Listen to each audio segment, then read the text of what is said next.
This is Jahnavi and welcome to study seed.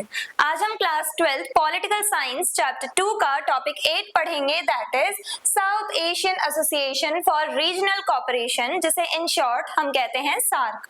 तो अब SAARC भी एक रीजनल ऑर्गेनाइजेशन है। जैसा कि हमने देखा है कंटेम्प्रेरी सेंटर ऑफ पावर जो चैप्टर हम पढ़ रहे हैं, इसमें हम कुछ कंट्रीज और कुछ ऑर्गेनाइजेशंस के बारे में पढ़ रहे हैं जो इन फ्यूचर यूएसए को रिप्लेस कर सकते हैं और सबसे ज्यादा पावरफुल बन सकते हैं इन द वर्ल्ड। तो अब उन सेंटर ऑफ पावर्स में से हमने डिफरेंट कंट्रीज के बारे में पढ़ा, यूरोपियन यूनियन एंड आसियान, इन दो ऑर्गेनाइजेशंस के बारे में पढ़ा था। Now the third organisation is SAARC. अब सार्क जो है ये ऑर्गेनाइजेशन भी एक रीजनल ऑर्गेनाइजेशन है साउथ एशियन नेशंस की। उनके बारे में हम आज के वीडियो में इन डिटेल डिस्कस करेंगे। SAARC is a regional organisation of South Asian countries. अब साउथ एशियन कंट्रीज की रीजनल ऑर्गेनाइजेशन है, छोटी सी ऑर्गेनाइजेशन है, कुछ कंट्रीज को मिला करके बनाई गई है, उसे कहा जाता है उस ऑर्गेनाइजेशन को सार्क। अब सार्क की फुल फॉर्म क्या है? South Asian association for regional cooperation. नाम से ही पता चल रहा है साउथ एशिया की बात कर रहे हैं। साउथ एशियन एसोसिएशन यानी साउथ एशिया की कंट्रीज का एक ग्रुप जो किस लिए बनाया गया है? For regional cooperation.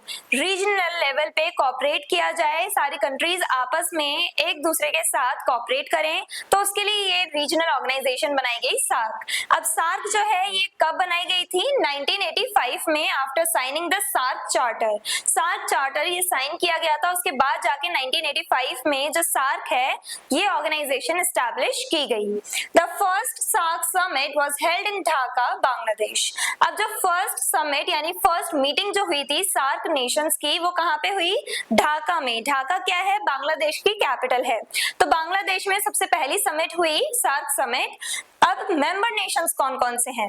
सबसे पहले मेंबर नेशंस में, अब क्योंकि हम साउथ एशिया की बात कर रहे हैं, तो साउथ एशिया में कौन रूल कर रहा है, एक तरह से कौन डोमिनेट करता है? इंडिया। तो इंडिया है सबसे मेन कंट्री, यहाँ की सबसे बड़ी जो कंट्री है साउथ एशिया की, इंडिया, तो वो इसका पार्ट है। तो इंडिया, पाकिस्तान, भूटान, बांग्लादेश, श्रीलंका, नेपाल, मालदीव एंड अफगानिस्तान, ये सारे हमारे यानी इंडिया के नेबर कंट्रीज हैं। और ये सारी कंट्रीज क्या है? सार्क के मेंबर नेशंस हैं। सार्क जो एसोसिएशन है उसकी मेंबर नेशंस ये 8 कंट्रीज हैं, जिनमें से अफगानिस्तान जो है ये सबसे ज्यादा रिसेंटली ज्वाइन नेशन है, यानी कि अफगानिस्तान जो है वो रिसेंटली ही सबसे ज्यादा लास्ट में जाकर के अफगानिस्तान जो है उसने सार्क को ज्वाइन किया इन 2007। तो अफगानिस्तान ने सार्क को ज्वाइन किया 2007 में। अब इस ऑर्गेनाइजेशन का एम क्या है? To promote regional cooperation, economic development and peace in South Asia. अब हम देखते हुए आ रहे हैं सारी ऑर्गेनाइजेशंस क्यों बनाई गई हैं? इकोनॉमिक डेवलपमेंट के लिए बनाई गई हैं, रीजनल कोऑपरेशन के लिए बनाई गई हैं, पीस मेंटेन करने के लिए बनाई गई हैं, नेगोशिएशंस करवाने के लिए और कॉन्फ्लिक्ट्स को सॉल्व करवाने के लिए ये ऑर्गेनाइजेशंस बनवाई गई हैं। तो ये 5 ऐसे फीचर्स हैं जो आपको अच्छे से याद रखने हैं, चाहे अब आपका क्वेश्चन आसियान नेशंस पे आए, यानी ASEAN organisation, European Union, SAARC पे आ जाए। अब ब्रिक्स एक और ऑर्गेनाइजेशन है जिसके बारे में हम अपने नेक्स्ट वीडियो में डिस्कस करेंगे। चाहे किसी भी ऑर्गेनाइजेशन के फीचर्स को लेकर के, उनके एम्स यानी ऑब्जेक्टिव्स को लेकर के कोई भी क्वेश्चन आ जाए, तो ये 5 पॉइंट्स हैं जो आपको मेंशन करने हैं। यानी कि लगभग सारी ऑर्गेनाइजेशन एक ही सेम तरह के ऑब्जेक्टिव्स के लिए बनाई गई हैं।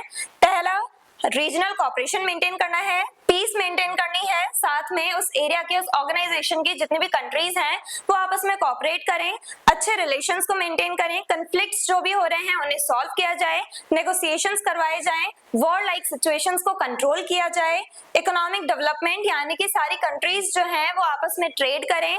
ट्रेड की जब ग्रोथ होगी तो एक तरह से इकोनॉमिक डेवलपमेंट होगा ही देश का, तो इकोनॉमिक डेवलपमेंट के लिए ये सारी ऑर्गेनाइजेशंस बनवाई जाती हैं। देन पीस मेंटेन करने के लिए साउथ एशिया, आपको पता है अब यहाँ पे India and Pakistan, India and Pakistan जो इस ऑर्गेनाइजेशन के मेंबर्स हैं, तो इंडिया एंड पाकिस्तान ये दोनों कंट्रीज हमें पता है इनके बीच में कॉन्फ्लिक्ट्स चलते रहते हैं, टेंशंस क्रिएट होती रहती हैं। इंडिया एंड पाकिस्तान जो है ये दोनों कंट्रीज जो हैं एक दूसरे की राइवल नेशंस हैं, राइवलरी देखने को मिलती है, इन दोनों नेशंस के बीच में कॉन्फ्लिक्ट्स देखने को मिलते हैं। तो ये एक मेजर चैलेंज है। सार्क जो है उसमें हमें वो उस टाइप का कॉपरेशन देखने को नहीं मिलता जैसा हमें ASEAN Nations and European union के मेंबर नेशंस के बीच में देखने को मिलता है। क्यों नहीं देखने को मिलता है ऐसा कॉपरेशन हमें सार्क में?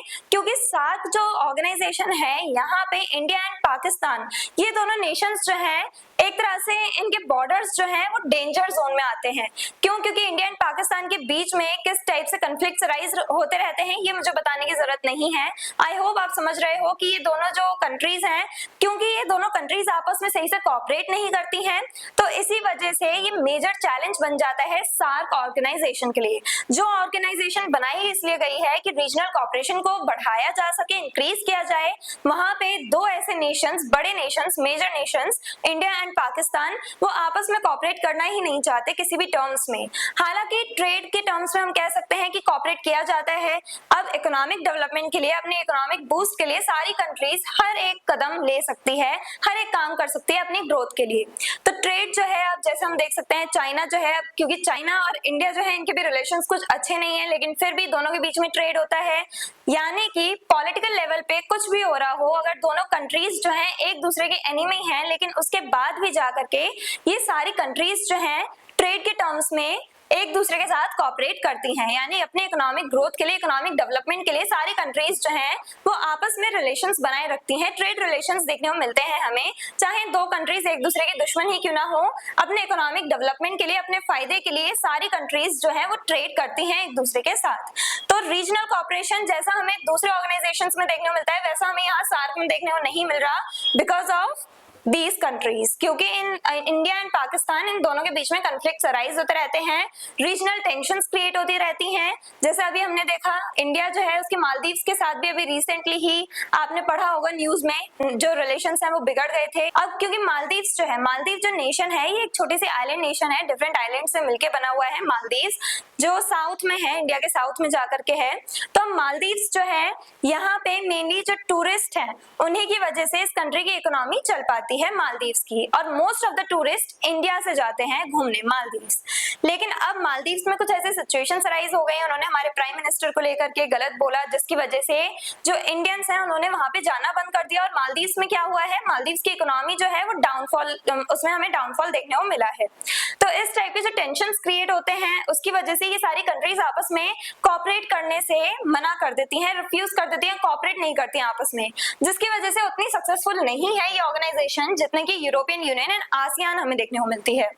एरियाज ऑफ कोऑपरेशन, अब ये सारी जो कंट्रीज हैं मेनली कोऑपरेट किन टर्म्स में करती हैं? सबसे पहले science and technology. Science and technology जो साइंटिफिक रिसर्च वगैरह होती हैं, ऐसा नहीं है इंडिया के जो साइंटिस्ट हैं वो किसी एक टॉपिक पे रिसर्च कर रहे हैं तो दूसरी कंट्रीज की हेल्प नहीं ले सकते, ऐसा नहीं है। इंटरनेशनल लेवल पे सारी कंट्रीज के जो साइंटिस्ट हैं वो आपस में मिल करके रिसर्चेस वगैरह करते हैं, खुद एक दूसरे के साथ अपने रिसर्चेस जो हैं उनको लेके डिस्कशंस वगैरह करते हैं। तो साइंटिफिक रिसर्चेस के लिए या फिर कह लो अपने डेवलपमेंट के लिए, टेक्नोलॉजिकल डेवलपमेंट के लिए ये सारी कंट्रीज कोऑपरेट करती हैं।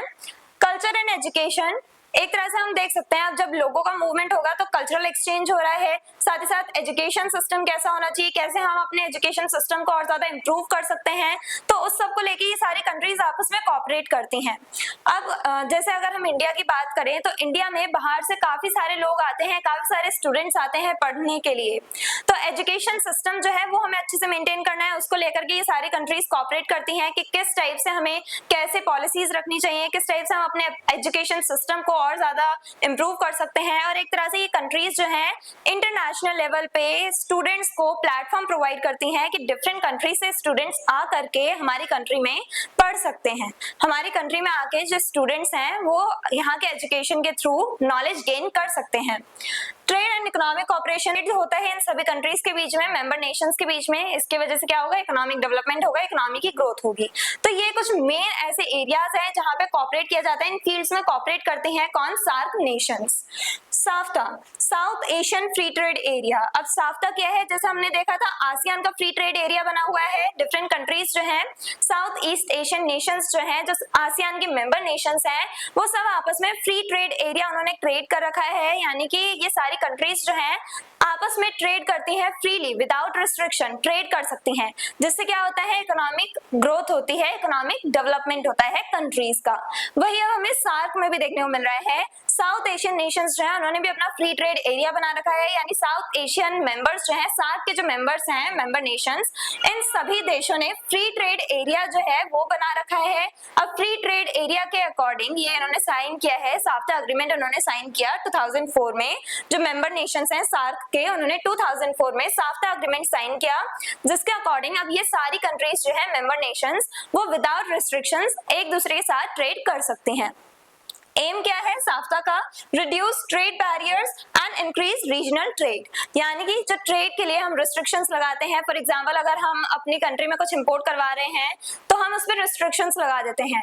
अब वो रिस्ट्रिक्शंस यानी कि हम जो टैक्स वगैरह लगा रहे हैं वो ना लगाएं, या लगाएं तो हम कम टैक्सेस लगाएं, कम रिस्ट्रिक्शंस लगाएं। तो ऐसे जो पॉलिसीज वगैरह हैं वो अडॉप्ट की गई हैं सार्क नेशंस के थ्रू। ये क्यों किया गया है, साफ्टा क्यों बनाया गया है, ये एग्रीमेंट क्यों साइन किया गया, जिससे कि ट्रेड बैरियर्स जो हैं, जो रिस्ट्रिक्शंस हैं उन्हें कम किया जाए और ज्यादातर इकोनॉमिक डेवलपमेंट हो सके सार्क नेशंस का। रीजनल ट्रेड को बढ़ाने के लिए, इन कंट्रीज की इकोनॉमी को ग्रो कराने के लिए ये स्टेप्स लिए गए हैं। I hope everything is clear कि सार्क क्या है, सार्क कैसे बना, कब बना। सार्क चार्टर साइन किया गया था 1985 में, उसके बाद सार्क जाके बना। सार्क के ऑब्जेक्टिव्स क्या हैं, मेंबर नेशंस कौन कौन से हैं, वो सब हमने डिस्कस किया। मेजर चैलेंज कौन सा है सार्क का? टेंशंस क्रिएट होते रहते हैं जिसकी वजह से हमें वो कॉपरेशन देखने को नहीं मिलता है सार्क नेशंस के बीच में, जैसा कि हमें यूरोपियन यूनियन और आसियान के नेशंस के बीच में देखने को मिलता है। तो एक तरह से जो रीजनल कॉन्फ्लिक्ट्स हैं वो मेजर चैलेंज हैं सार्क के सक्सेस के लिए। I hope everything is clear. और अगर आपको इस चैप्टर के डिटेल नोट्स चाहिए तो हमारी वेबसाइट studyseed.net पे विजिट करें, लिंक डिस्क्रिप्शन बॉक्स में दिया गया है। मिलते हैं नेक्स्ट वीडियो में नेक्स्ट टॉपिक के साथ। Stay curious, stay consistent. Thank you very much.